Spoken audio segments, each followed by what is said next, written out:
ह्या बिया कोणत्या आहेत माहिती आहे का?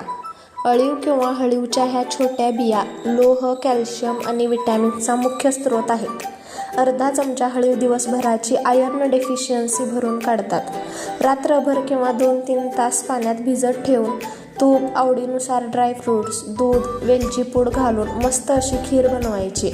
आणि तुम्हाला जर उठता बसता डोळ्यापुढे अंधार आल्यासारखे वाटत असेल, केस गळतीचा त्रास असेल, हाडांमध्ये कमकुवतपणा भासत असेल तर कॅल्शियमचा उत्तम स्रोत असणाऱ्या ह्या बिया आठवड्यातून 2-3दा तरी घ्यायच्या. आणि हो, अर्ध्या चमच्यापेक्षा ह्या बिया जास्त खायच्या नाहीत, कारण ह्या उष्ण प्रकृतीच्या असतात आणि उष्ण प्रकृतीच्या असल्यामुळे पाण्यात भिजवून 2-3 तास मगच ह्या कंझ्युम करायच्या. खिरीमध्ये जर गूळ वापरणार असाल तर तो गूळ सर्वात शेवटी घालायचा, कारण दूध फुटण्याची शक्यता असते. किंवा आवडत असेल तर खडी साखर घालून ही खीर बनवू